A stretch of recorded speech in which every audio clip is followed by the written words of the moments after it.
Okay, so let's start with the DHCP lab 1. In this lab, we have our DHCP server and a client within the same network. We have two switches. We do not have the any VLAN configured on these two switches. It means by default, all the interface is a part of VLAN 1.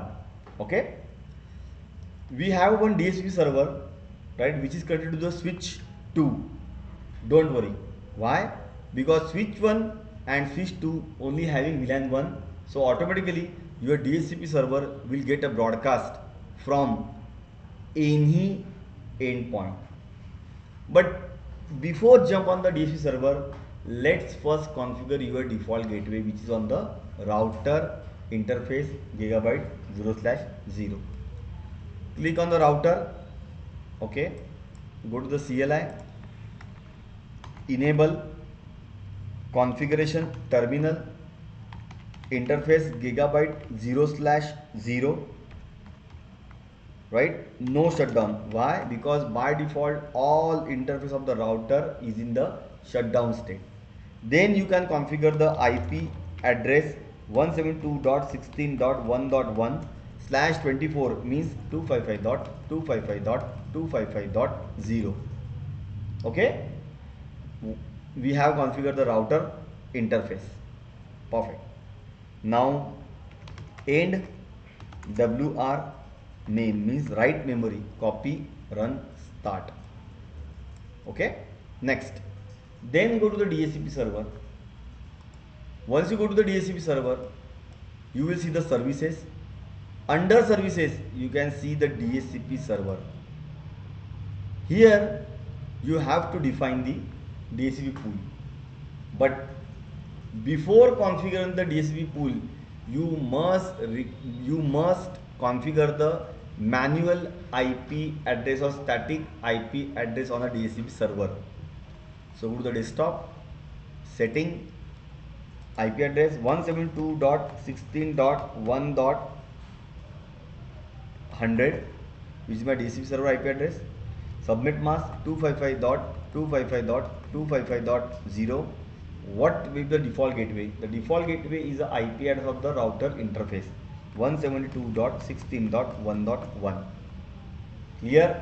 So now our DHCP server has an IP address. So do one thing.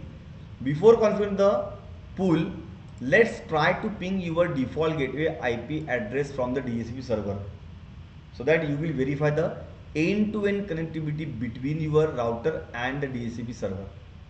So go to the DHCP server, click on the command prompt, ping, and your default gateway IP address 172.16.1.1. Yes, I am able to ping the default gateway which is configured on the router. Perfect. Now this is time to configure the DHCP pool. Go to the services, go to the DHCP, right? See guys, as soon as you assign the static IP address to the DHCP server, by default it will create a pool. See, right? Clear? So now pool name, server pool. First, let's enable the service. On the service means DHCP server, you enable the DHCP server. Default gateway, which is a router interface IP address. DNS server 8.8.8.8. Start IP address. Maybe I want to allocate the IP address start from the 172.16.1.10. I want to reserve a 1.1 to 1.9. From 1.10, my DHCP server can assign the IP address to the endpoint.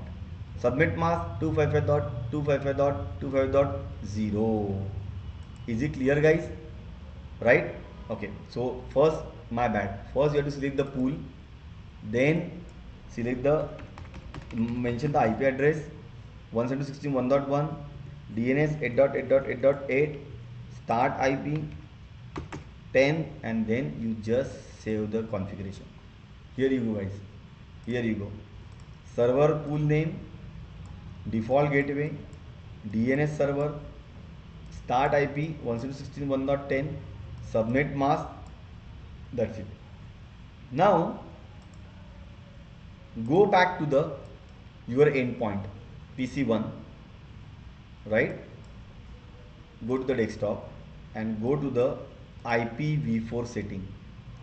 Currently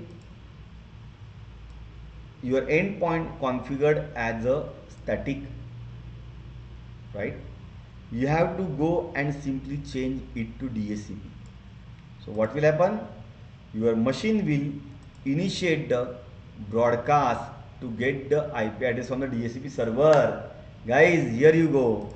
Now you got the IP address from the DHCP 116.1.10, subnet mask, then default gateway which is you configured on the router and the DNS server. Here now your machine got the IP address. How your machine will got how your machine got the IP address? Through DORA process, right? To know more about the DORA process, please see my earlier video, right? Then go to the command prompt, just type command IP config hyphen all. Here you go, guys. My IP address is 116.1.10, subnet mask and my default gateway. Do one thing, guys, and you can see the DHCP server IP address. Why? Because I got the IP address automatically from the DHCP server. So your machine is now know the IP address of DHCP server. Do one thing, guys.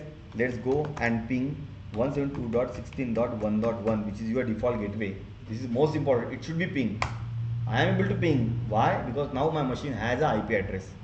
Clear? Yes. Go to the laptop. Then go to the desktop. IP and set to DHCP. Yeah. What is your IP address now? 116.1.11. Why? Because 1.10 is already reservoir. For reservoir already allocated. I got a 1.11. Go to the PC3, VC1, desktop, DHCP. Perfect. 12. Go to the laptop, desktop, set to DHCP. 13. Right? So now every machine now has a IP address. So my question here, guys, can I now able to ping PC from source PC0 to PC1? Yes, I can. Why? Because both the machines have the IP address from the DHCP. So this is how, guys, you can configure the DHCP server and the client within the same network. Okay, thank you.